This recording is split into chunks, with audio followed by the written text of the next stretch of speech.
first question, he apologized for letting his imagination run rampant, but last night hearing you do the Willie Dixon covers, I'm not sure how many you did, he was reminded of Led Zeppelin.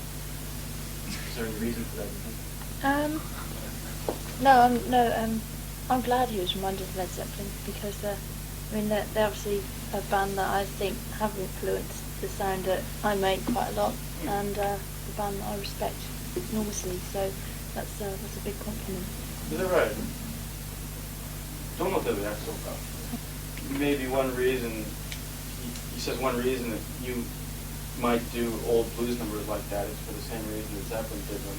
They sort of try to resurrect the very heavy sort of emotions that existed within that music. Yeah. And present it in a contemporary format. So maybe you share that same sort of motivation. Definitely, because I find, all of my favourite music is music that to me has the most passion in it, is the really early blues music, which I think is what Led Zeppelin were taking and learning from, and you do learn so much from interpreting those early songs as well. As a songwriter, I find it really valuable to study how someone else has written a song. To deal with passion. そういう意味でコンテンポラリーのですね、であるというようなイメージが。Contemporary blues singer then, in a sense? Yeah, I think more and more so actually. I think as my writing is developing and already thinking ahead to the next album, I can see it moving towards blues a lot more, because that's all that I find is the only thing that's satisfying my ears is blues music. That's all I want to try and produce myself, because it is to me the most passionate and most near the bone raw sound you can find. It was evolved, like some, say in the more modern era, like say the B.B. King era, I guess, in the early 50s or so. Do you think it started to lose something? Did it start to lose that passion that they once had? It has for me, yeah. Certainly things that B.B. King's doing now, and even things like what John Lee Hooker's produced recently. I find it's very overproduced. It's become very sort of 90s technology, and they've all seem to have session musicians playing with them, which just, it doesn't feel the same to me. I don't listen to the latest John Lee Hooker stuff at all. I just go back to the early records. So yeah, the blues that's around at the moment doesn't do much for me. I guess there are too many middlemen between you and the original voice. Too many interfering elements. I find it really sad though, because people like John Lee Hooker, who's still very much around and still writing songs and things, but it's just sort of watered down now what he's doing. Too many other people involved with their idea of how it should be.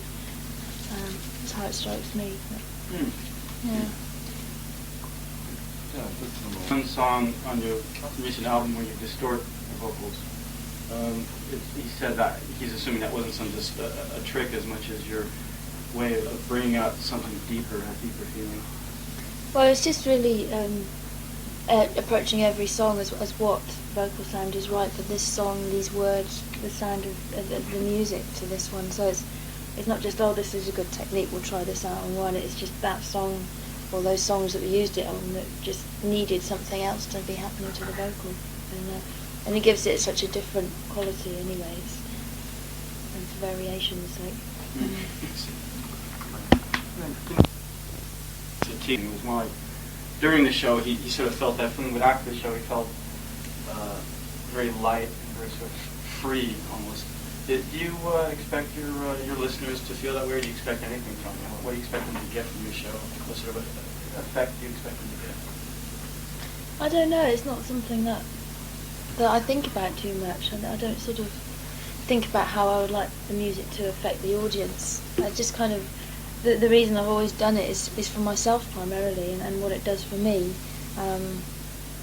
And it seems so varied anyway, what other people get from it. Some people find it very heavy going, very down, and other people find it really uplifting. Some people find it makes them feel ill, and others it's just very funny. So I'm just pleased that people feel something strongly rather than being able to take it or leave it. It doesn't really affect them. So no, I'm pleased if anyone, if someone gets a strong feeling from it, whether they hate it or love it, I'm pleased about it.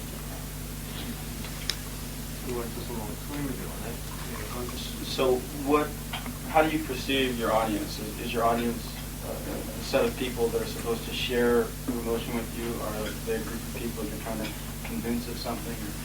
Or how do you perceive them? Well, I feel more and more it's kind of a sharing thing. I mean, that evening, particularly when you're touring, the thing that makes each evening so different is the audience, and so every different evening is sharing a different time with that audience, and every night is made completely different and special because of the different way that people react, and that's what keeps me going touring, so otherwise it would be really hard. So yeah, it's definitely, I feel very involved with the audience. I feed off them when I'm playing. It interprets my mood, and how I perform is conditioned by how people are reacting.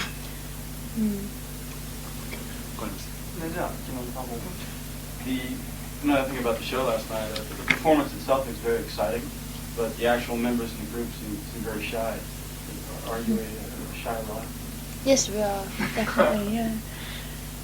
Very shy, and we're not comfortable with the whole sort of what some people seem to expect from a rock band, like jumping around and shaking your hair around and things. That's not naturally how we are. We're all shy and introverted people. But I sometimes think it's very strange when I watch a video of us and there's all this horrendous noise coming out of these people that stood really still and hardly moving. But I like that. I think we couldn't be any other way and be honest with ourselves, really. So it's just the way we are. Is that why you had the dark glasses on there to screen yourself from the gazes of others? That's a small part of it. I mean, I do like dressing up, and that's I'm sort of half making fun of am I a rock star or am I not? I don't know myself. So but it is, yeah, it's a small part of it as well. It's nice to start off the gig wearing them, because then you warm up, and then when you take them off, and you're halfway there already. So it's a part of it. I think for the bassist, for Steve Vaughan, I think that does help him a lot wearing them, because he's very, very shy. So it is a screen.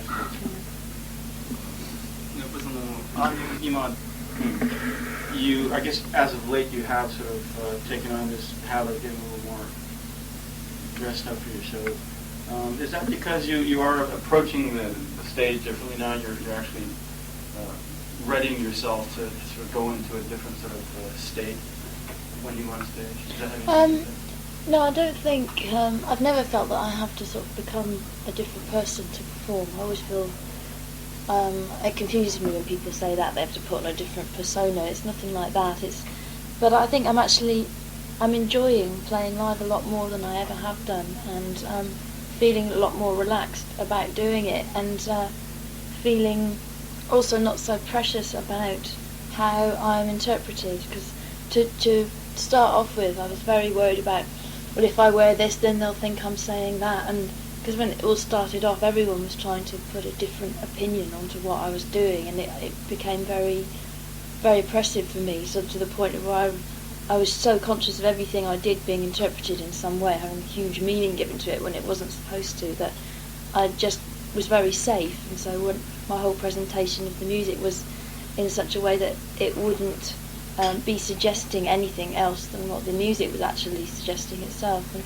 But now I think I've reached a point where I don't have to worry about that as much, or maybe just because I'm older, I don't really care as much what people think, because I know that there's no way you can stop people thinking what they want to. So you just got to do what's right for yourself, and so I'm just learning to enjoy playing again, and part of that is wanting to make it a special event and wanting to dress up, and because it does it changes your feeling. It certainly puts me in the mood for playing, is by actually making an effort to change the way that I was looking from the way I've been dressed all day. So it's enjoyment more than anything. That's nice day. One reason I went back to him is because it contradicts with what we were saying a moment ago. But he says in the video for Man Size, you are very sort of physically demonstrative, which contradicts with what you said a moment ago about By being very still on stage. Still. Yeah. But the question was, are you more physically demonstrative now because you're more comfortable with performing, and is it part of enjoying the experience? Yeah, definitely. I feel much freer to be like that now. But I mean, there's another reason for why I can move around like that is because I haven't got a guitar and I don't have to sing into a microphone. But when I'm on stage playing, I can't move around because I've got to be in that one spot all the time. But I mean, that's something else that I have planned for the future, for next year. I want to have some guitar players in the band so that I don't have to play guitar all the time, and so I can move around, because that video is naturally how I want to express the songs, and to be able to move around helps me in singing and portraying the words anyway. So that is much closer to how I do feel when I'm singing and playing, but just can't do it. Being wary of people's glances and gazes, do you think that was sort of inhibiting you before, and then now you've maybe gotten over that?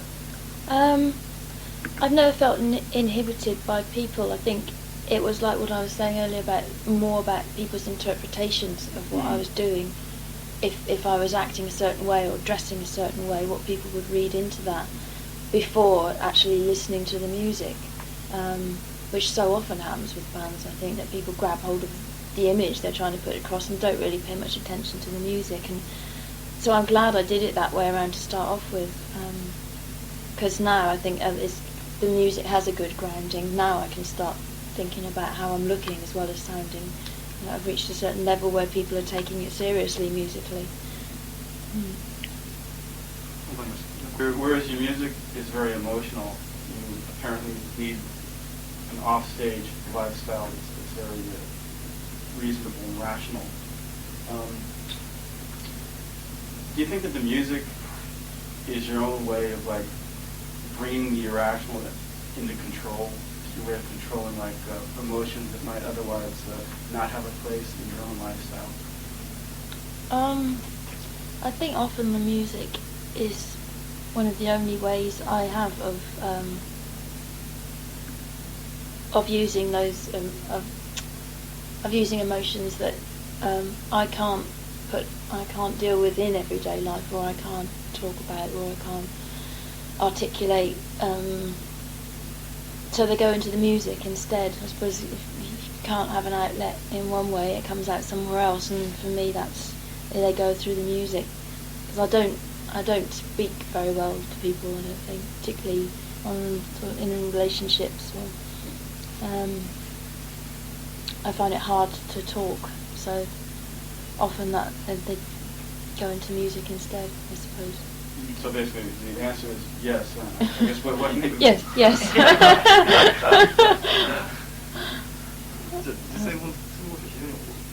So I guess in everyday life you are going to hold back certain emotions, like if you find yourself getting angry at somebody, you might feel a sense of self-hatred, or you might not want to express feelings of attraction outright either. That might be like a source of embarrassment. What emotions do you think are masked in everyday life that come out in your music? I mean, the answers are obviously there in the music, but maybe you could elaborate on that. Yeah, well, I suppose like you said, particularly I find I can get extremely angry with people, but I just cannot express it, and then just turn it in on myself, and I find that eats away at myself, and I feel very cross that I couldn't say that to that person when I felt they were so out of line and had said something that's really upset me, but I just can't tell them that, and I end up still being really nice to them or something. And so yeah, a lot of that sort of anger is something I'm working on changing. I've been reading lots of Nietzsche at the moment. But yeah, I suppose anger and I don't know, it's quite embarrassing to talk about, really. Yeah. Well, like I said, I think the answers are there for us in the music. Yeah. Maybe she's just looking for a couple of good paragraphs. But I'm working on being better at saying what I feel instead of. So maybe the songs will mellow out as I can, and I'll start shouting at people, and the songs will get all nice and calm. But I'm trying to, because it doesn't do your health any good either. Right, that's right. No. Mark, for you, would he be? Would it be legitimate for him to interpret your music as not only an outlet for emotion, but maybe also a means of controlling it as well? Tough questions. Controlling. Yes, I suppose in a way, because if I didn't have music as an outlet for some of those things, I don't know what had happened to me. I did go through a really bad patch last year where the music wasn't enough to sort of get rid of those emotions, and I did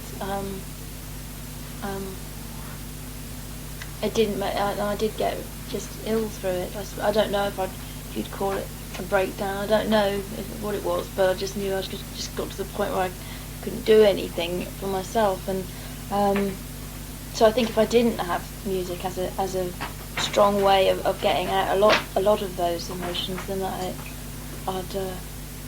don't know what happened to me. Not getting too personal, what brought on that sort of? I don't know. It was sort of towards the end of last year. I think it was just through a year and a half of working really hard and not being able to have a break and just review what had happened to me, because it had all happened so fast, one thing after the other, and a build-up of other people's ideas of me, and having to read about yourself in the press, and it is really difficult. It's something I had to stop doing. I couldn't read interviews anymore because I just found it really upsetting.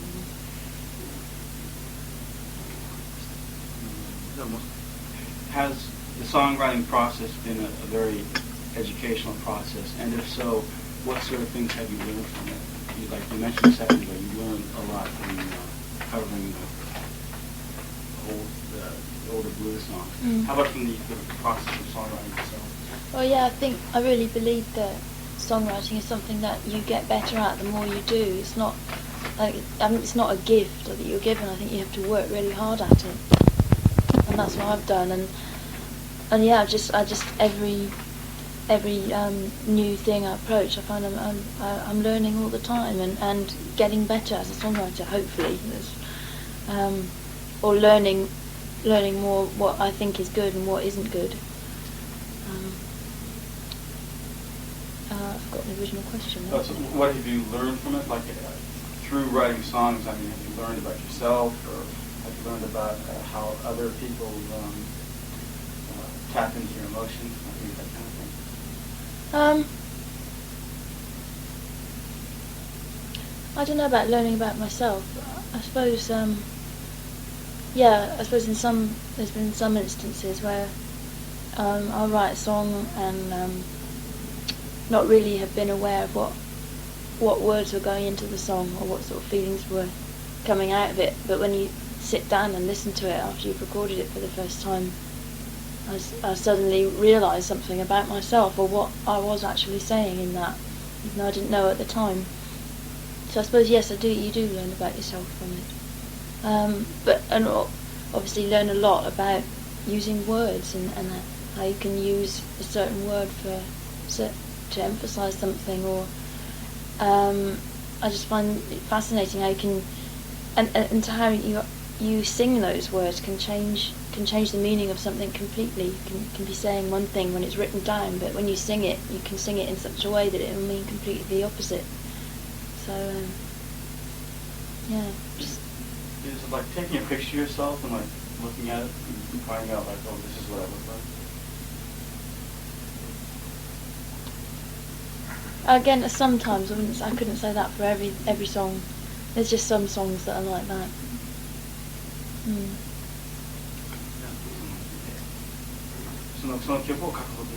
You actually having written certain songs, having gone through that experience, changed you in a way?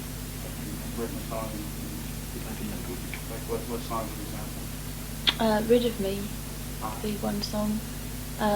At that was the song I was thinking of when you were saying, do I learn something about myself? Well, that, more than any of them, I wrote that at a time just before I had like a breakdown, and it was, I didn't all the time I was writing it, working on it, recording it, I didn't know what I was doing or listening to, really. I just had to do it, and then I could listen to it after I'd recorded it, and learnt a lot, I think, about how I was feeling, and I found it really shocking as well to listen to that one. It scared me. I thought, how on earth, what is wrong with you if you can, or why are you writing stuff like that? So I did, I learned a lot about myself from that song. Another song I learned a lot about actually songwriting from was doing a cover of Highway 61, I think. Just looking closely at someone else's song, breaking it down into lines, into verses, and listening to their way of doing it, then taking it apart.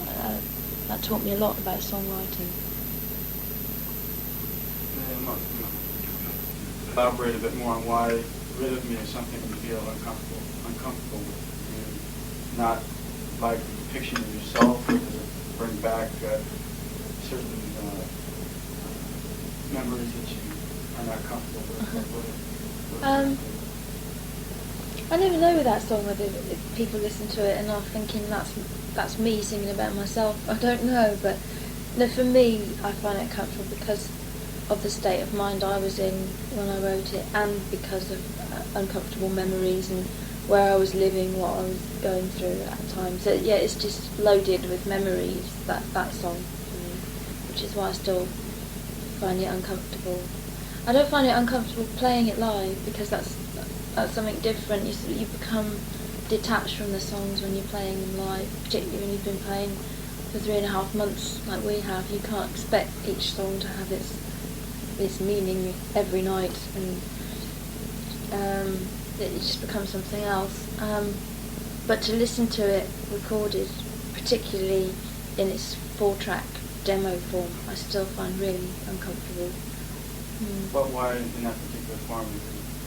Because that's when I first write the songs, that I do a 4-track demo of them to give to the rest of the band, so they know roughly how the structure goes before we get together to rehearse it. And they always turn out to be how the songs are in their sort of truest form, without having to go through another 2 or 3 people before they emerge. That it's just from me.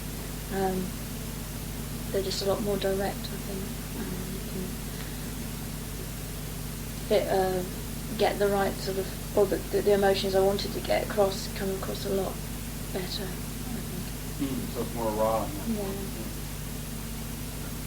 What do you think is the toughest experience you ever went through that motivated you to write a song? Not to get too personal. Oh no. Well, it's got to be getting really ill at the end of last year.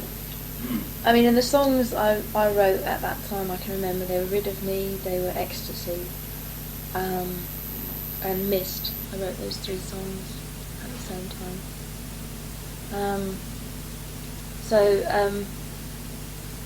And those are 3 songs that I'm probably most pleased with as a writer as well. So I did good sides to having a complete breakdown. You have suffered for your art.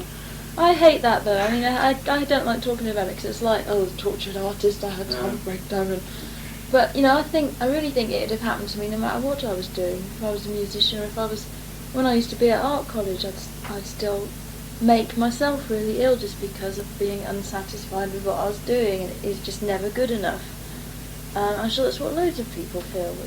It just affects different people in different ways, and I just become a gibbering wreck and can't do much for myself, and feel sorry for myself for weeks on end, and then end up hating yourself even more, and it just goes round in circles. But it'd have been the same if I was at art college, if I was working in a 9-to-5 job. It's just I'm just unsatisfied with myself and whatever I'm doing. but at the same time I'm pleased because that makes you try even harder to get wherever it is you want to be, even though it's impossible. Doesn't that mean you're going to have to go through the same thing again in the future? Yeah, and I'm sure I will. Mm. But I wouldn't want to be any other way. I wouldn't want to be happy with or content with what I'm doing artistically. That was the heaviest experience you went through that motivated you to write songs. Is there anything else that you remember? Being dragged through the mud? No, that's got to be the biggest one. It's probably it's the most horrendous time I've ever had in my life.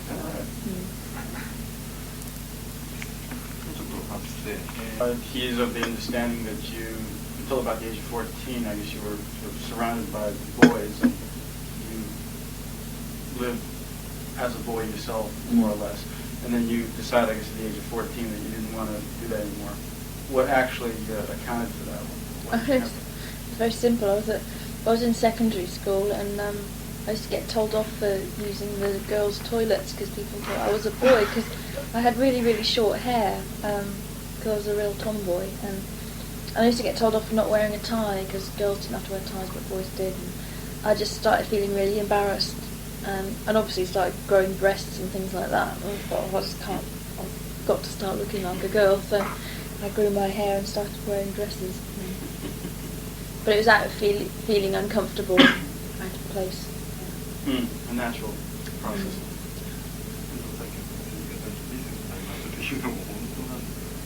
This must have been a joke, and it's one of the more outlandish things I ever heard. But I guess recently, where you said you started menstruating recently. Was that some sort of a joke or something? No. What exactly is behind that? I think I know where he got that from. Yeah, it's with because going back to like not being well and stuff. It's been like the last couple of years I haven't been physically very well just because of stress. I suffer from stress and like it's all part of breakdowns and things like that. And when you're very stressed and you're not looking after yourself well, things like having periods regularly stop happening. You miss one or two. I missed about a year's worth. So that's why I've just started like doing it properly.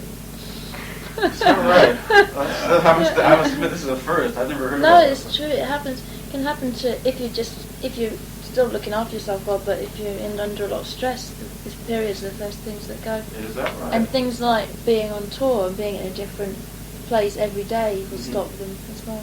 I mean, mine have gone out the window again on this tour. No, it's true. You ask lots of women that are under stressful situations. Is that right? situations. Yeah, well, we don't interview many female artists, so maybe that's why this doesn't come up No, very it's often. true. It's true. I don't mind. It's quite nice not to have to bother with them all the time. Okay, maybe we'll save the rest of this question for a medical journal.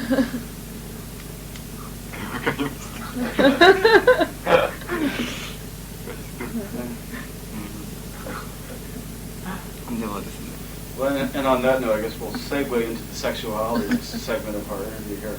Oh, here we go. Here we go. One reason why he has this section here is, I guess, because it seems to be one of the major themes of the music. Yes, that's what justifies it. Which, going back to what we were saying earlier, would mean that it's one of the things I find hardest talking about. So let's not talk about it. さっきほらテーマになってることはあまりこういう場ではね言えないことが多い。So no, I don't mind. You can Okay. ask me what. The question was, what is it? Two-part question. Your greatest sexual frustration is what? Yeah, we'll answer that one. Okay. Is there another one? There's another one. That one's even worse. the most exciting thing. Most exciting. The most exciting part of the sexual equation. Yeah. No, not. Okay. Yeah. Next. Okay. Joe. あります。ではですね、さっきの話、要するにセクシュアリティ。 Perhaps one reason the theme of sexuality comes up in your music is because sexual relationships are maybe maybe they display more truth. There's more like honesty in a relationship of sex. It's not clouded by politics Mm. or by other considerations. It's just it sort of, I guess, strips away everything. Yeah, definitely, I agree with that. Okay, so yeah, I think. And if you know, think people pick up so much on that side of my music as well, but it's all that's all the music that I listen to, which is early blues music. That's all that is concerned with either. Everything that Elvis sang about was probably to do with sex or sexual relationships, and it amazes me that people pick up on it from me so much. But maybe that is because I'm female, and not a lot of people have done, not a lot of female artists have done it. But so much of what I do is very, very tame compared to the music that I listen to.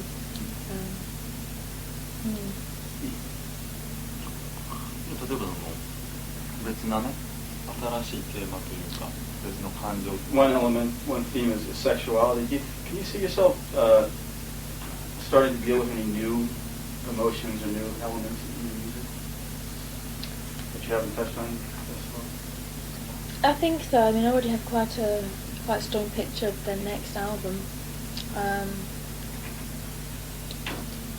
It's hard for me to say before I've actually written the songs and things. But yes, I think you can exhaust a subject. I don't want to keep exhausting the same subject.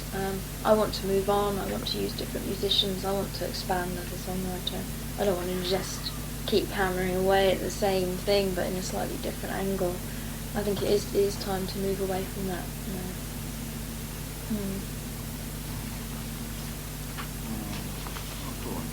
The band Radiohead opened for you in America. Yes. He sees Radiohead as a band that sort of makes a living at exposing its shortcomings, exposing its weak side, emphasizing what they're not capable of. What do you think of a band like that and that kind of approach?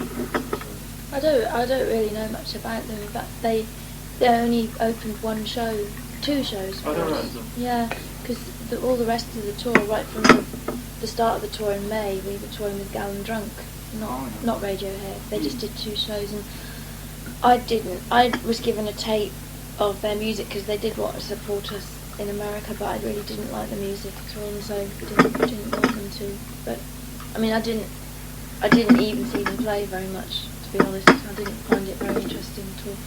So I can't really talk about them because I didn't listen to them.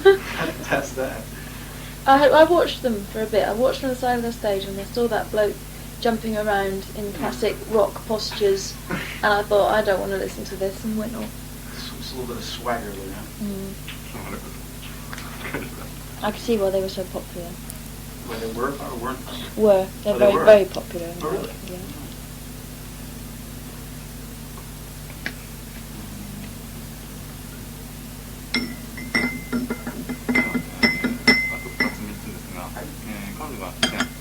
今よりずっとうまく歌えるようになったら自分はギターも何も歌ってね服もなんか脱ぎ捨てちゃったら方がいいのかもしれないステージの上では、今よりうまくもっと歌える、というようなことを言ってたんだけど、それって要するにその理性によってうまい具合にコントロールできるようになれば、そういうふうになるというようなプロセスのことをね指しているのだろうかと。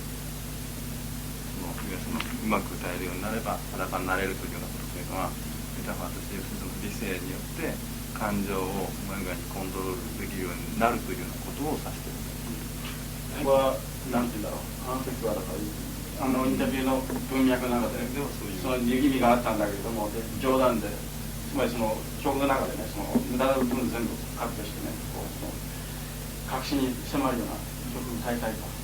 でじゃあ無駄な部分を省くんだったらね、さあ洋服も脱いで肩がなった方がいいんだ。軽い冗談を言葉して。でまあそれリンクしてこっちはイメージしたんだけれども、The reason why he was asking about that is because the first thing that came to mind is the very nature of your music. Like it overlaps with what we were talking about before, but it seems to be there always seems to be this question about your keeping your emotions under control with the music, and that's the first thing that came to mind. で、何じゃ質問はどういうふうに聞いたんですか? I mean, again, do you think that's one of your intentions is keeping your emotions under control with the music? No, because I don't think it doesn't work like that. It doesn't keep my emotions under control. It lets them out in one way, but it doesn't keep them in control. No, they run rampant a lot of the time, and I can't do much about it. 本来その感情がした方がいいという。まあ、じゃあ he read once, I guess, in an interview with you about you're talking about, say, for example, when you write songs or when you do other things, you sort of follow the process of elimination. Strip away superfluous layers and try to get to the core of things. What are the first things to go? And it's kind of a vague question, but like when you write a song, what are the first things to get stripped away? Anything that's not needed. I mean, anything that's, you can just tell. I mean, the more you write songs, you can tell what isn't needed, and it'd still be saying the same thing, but in a more direct way. So it's just making something as simple as possible. So getting rid of anything that isn't actually essential in getting across whatever you want to. Someone called it shit detecting once. They said I had a good shit detector as a songwriter. I think that sort of just sums it up quite well. Stripping away the bullshit. Yeah. So you get rid of the repetitive parts. What would be the next thing to go after that? Redundant parts. Yeah. I don't know, it's usually lyrically I'll be getting rid of things that I don't need. Sometimes musically as well. Sometimes you think, does it really need to have all that going on there? And so you end up with a song like Snake, which is like 1 minute long or something, but I still think if that song was twice as long, it would have nowhere near as much impact as it does as it is. So. Do you remember when you initially wrote that song, what you had, first of all? Oh yeah, it was much longer, much longer. And what specifically did you strip away? Well, the whole verses that went, and then it was like, I think it had a chorus part, and I thought it doesn't need a chorus. So, you know, it can be things as big as that.